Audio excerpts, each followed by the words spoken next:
তো আপনার নানি আমার নানি, তাহলে কে সব থেকে দামি? সব থেকে দামি কে? বলে নানু ভাই তুমি তো নানির দিক থেকে বড় হয়ে গেলে। বলে নানু ভাই আপনার নানা আমার নানা, বলুন তো সব থেকে দামি কে? আপনার নানার নাম কি? আপনার নানাকে কজনে চিনে? আপনার নানাকে কয়জনে জানে? আপনার নানার কয়জনের নাম জানে? আর আপনি আমার নানাকে চিনেন, আমার নানাকে আপনি জানেন। আমার নানা হলো বিশ্ব নবী, নবীদের নবী, নবীকুলের শিরোমণি, নবীদের সরদার, নবীদের নবীর সরদার, নবীদের নবী, আল্লাহর প্যারা নবী, বিশ্ব নবী, যাকে তৈরি না করলে আল্লাহ পৃথিবীর কুল কায়নাত তৈরি করত না। আপনি আমার নানাকে চিনেন। আমার নাম হলো, আমার নানার নাম হলো জনাবে মুহাম্মদুর রাসূলুল্লাহ সাল্লাল্লাহু আলাইহি ওয়াসাল্লাম। বিশ্ব নবী নানু ভাই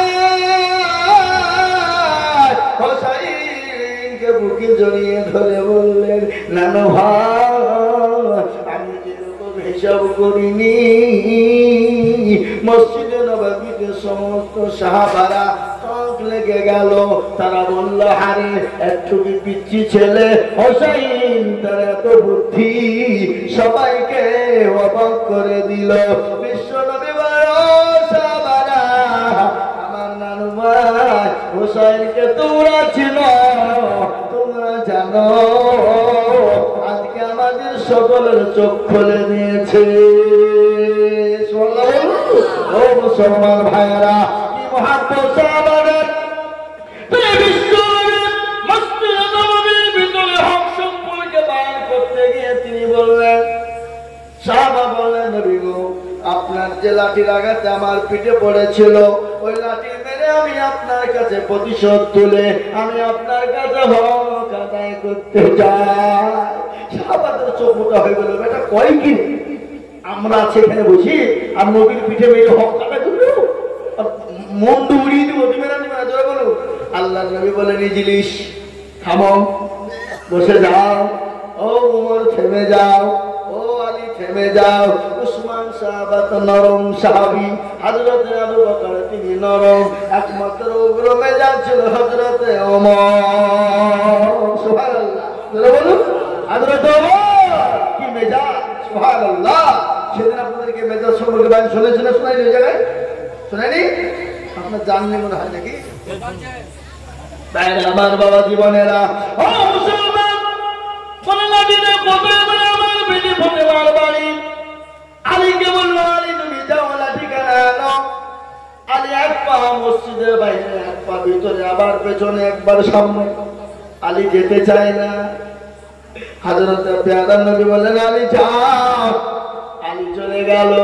মা ফাতেমার কাছে গিয়ে বললেন, ও ফাতেমা তোমার কাছে বিশ্ব নবীর লাঠি কেনা রেখেছে, দাও। ফাতেমা বললেন, স্বামী গো লাঠি কেনা আপনি কি করবেন? কি হবে? বলে, ও বিবি তোমাকে বলা যাবে না। বলে, না বলতে হবে, না বললে আমি তো দিতে পারবো না।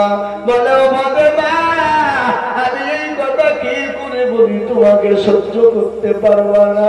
আজকে নবীজি হক সম্পর্কে বয়ান করছিলেন, আজকে নবীজির হক সম্পর্কে বয়ান করতে গিয়ে একজন সাহাবা উঠে বললেন, নবী গো আমি আপনার কাছে হক আদায় করতে চাই, আপনি আমার একটা হক নষ্ট করেছেন।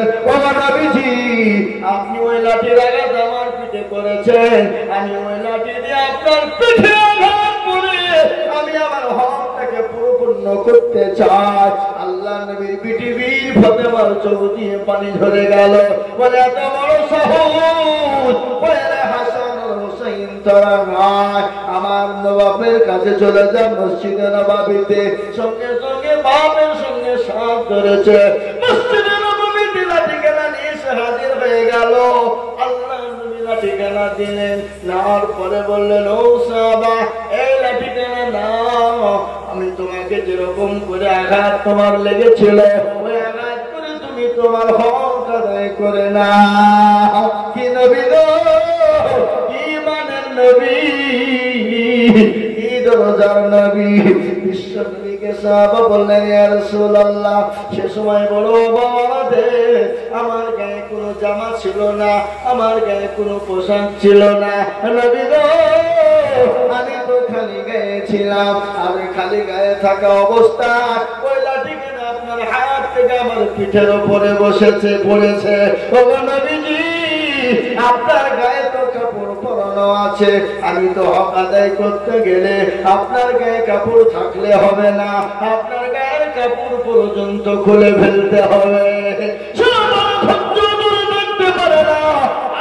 সহ্য করতে পারে না আল্লাহ নবী বললেন ইজলিস থেমে যাও ও সাহাবারা চুপ করো তোমরা আওয়াজ করো না বিশ্ব নবী নিজের জামা কাপড় খানা যখন খুলছেন পিঠের দিক খালি হয়েছেন ইতিমধ্যে ওই সাহাবা বিশ্ব নবীর পেছন থেকে বুকের সঙ্গে জড়িয়ে ধরে বিশ্ব নবীর পিঠে একটা মোহরে নবুয়ত ছিল আর ওই মোহরে নবুয়তের মধ্যে চুমো দিয়ে দিলেন আল্লাহ নবীকে বললেন ও নবীজি আপনার পায়ের তলে আমার জীবনটা কুরবানি হয়ে যাক কত বড় আমার সাহস না আমি আপনার কাছে হক আদায় করবো ও নবীজি আমার বহুদিনের ছলনা করোনা সঞ্চনা ও নবীজি আমার মনের বাসনা আপনার পিঠের উপরে একটা মোহরে নবুয়ত রয়েছে ওই মোহরে নবুয়তে আমার বহুদিনকার জল্পনা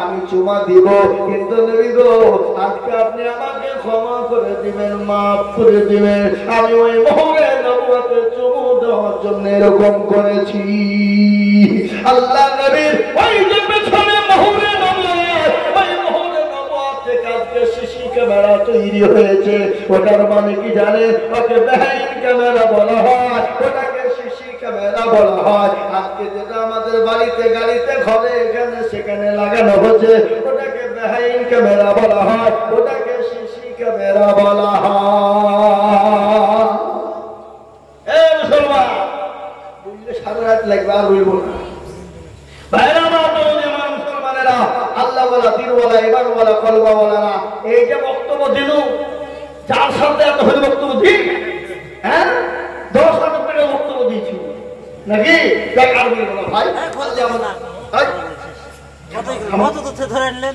ভাই আমার বাবা জীবন তাই আমি আপনাদেরকে বলবো হক বড় জিনিস হক আমরা কারো জানে নষ্ট করবো না কদিনের জিন্দগি বাবা কদিনের জিন্দগি 50 এখন তো মানুষ দেখতে দেখতে নাই কি বুঝছেন আপনারা বলুন একটু অসুখ হতে দেরি 1 সপ্তাহ পর 4 দিন পরে শোনা যাচ্ছে পটল দিয়েছি ঠিক না অসুখ হতে শুনলেন তারপরে দেখছেন না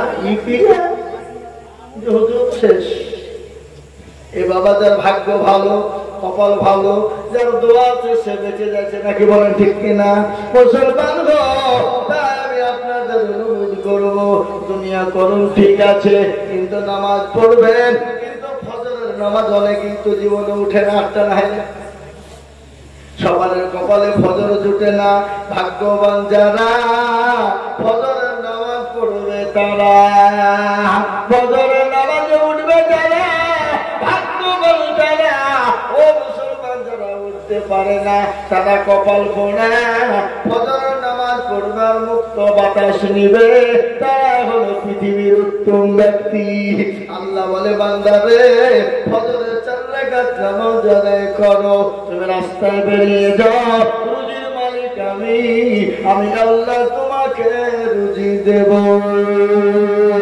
আল্লাহ কোরআনে বলে রুজির মালিক আমি আল্লাহ কেউ যদি সারাদিন খাটাখাটনি করে আমি মনে করবো খেতে দিব না সে যদি পোলাও বিরিয়ানি তৈরি করো সে খেতে কিন্তু পাবে না ঠিক কিনা যারা বলুন খেতে দেওয়ার মালিককে আরো জোরে আমরা অনেকেই বলি কোনো কর্মচারী কারো বাড়ি যদি খাটে বলে বকিস নিয়ে আমার বাড়ি আছে বুঝে দিতে ভাত জুটে তো বলে না আরাম খোর তোর ভাতের মালিক তুই নাকি হ্যাঁ ভাতের মালিক তো আল্লাহ আল্লাহ কোরআনে বললেন ইন্নাল্লাহা ইয়ারযুকু মান ইয়াশাউ বিগাইরি হিসাব আল্লাহ বলে রুজির রুমালি খাবি, আমি যারে রুজি দিই সে রুজি পায়, আর যারে রুজি দিব না সে রুজি পাবে না।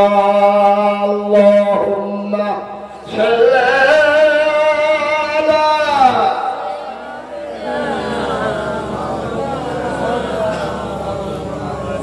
আলা আলাইহি সাইয়্যিদানা মাওলানা। যাই হোক ভাই, আল্লাহ আমাদের সকলকে পাঁচ ওয়াক্ত নামাজ সুন্দরভাবে পড়ার তৌফিক দিয়েছেন। বিশ্বনবীর উম্মতের জন্য সারা বিশ্বের পৃথিবীতে সব জায়গায় নামাজ তৈরি করা হয়েছে। মাঠে বলুন, ঘাটে বলুন, গাড়িতে বলুন, বাড়িতে বলুন, হ্যাঁ এরোপ্লেনে বলুন, ট্রেনে বলুন, বাসে বলুন, প্ল্যাটফর্মে বলুন, মাঠে আলে বলুন, নামাজের টাইম হয়ে গেছে, যায় নামাজ নাই, দাঁড়িয়ে যান, পানি নাই, সেটা আল্লাহ ব্যবস্থা করেছে। মাটি আছে, তায়াম্মুম করুন, আল্লাহু আকবার। কেউ দেখতে না পেলে আল্লাহ দেখতে পায়, ঠিক না? কথা কয়, মাঠ সাক্ষী দেবে, ঘাট সাক্ষী দেবে, প্ল্যাটফর্ম সাক্ষী দেবে, এরোপ্লেন সাক্ষী দেবে। ও মুসলমান গো, ইনশাআল্লাহ আপনারা নিয়াত করুন, 5 ওয়াক্ত নামাজ পড়বো। আর জীবনে যদি বেঁচে থাকি নিয়াত করুন, একবার পশ্চিমে যাব, নবীজির রওজাতুল মুবারক জিয়ারত করব, কাবা শরীফ তওয়াফ করব, সাফা মারওয়া করব। ও মুসলমান, একবার নবীর ওই জায়গা ঘুরে আসবো, দেখবো নবীজির কবর জিয়ারত করব। নবীজির কবর জিয়ারত করতে গিয়ে দেখবেন নিজের চোখের পানি আপনি ধরে রাখতে পারবেন না। আমার নবীকে আবু জেহেল কিরকম কষ্ট দিয়েছিল কাফের ময়দানে, চোখে দেখে আসবেন। নবীকে পাথর মেরেছিল, একবার দেখে আসবেন, দিলটা ভরে যাবে। হয়তো আমরা হজে যেতে পারবো না, এখন হজের খরচ তো প্রায় 4-5 লাখ টাকা নাকি, 5 লাখ টাকা মোটামুটি। এখন উমরা বেরিয়েছে আলহামদুলিল্লাহ, কম টাকাতে 80,000, 85,000, 90,000 টাকা দিলে আপনার উমরা হয়ে যাবে। আপনারা সকলেই নিয়াত করুন, স্বামী স্ত্রী হোক, নিজে হোক, আমরা সবাই ইনশাআল্লাহ নবীর কবর জিয়ারত করব, কাবা শরীফ তওয়াফ করার চেষ্টা করব। বলুন ইনশাআল্লাহ। সবাই মনে আশা মানুষের থাকে, বসবাদরে থাকে, আমরা করবো ইনশাআল্লাহ, চেষ্টা করবো ইনশাআল্লাহ।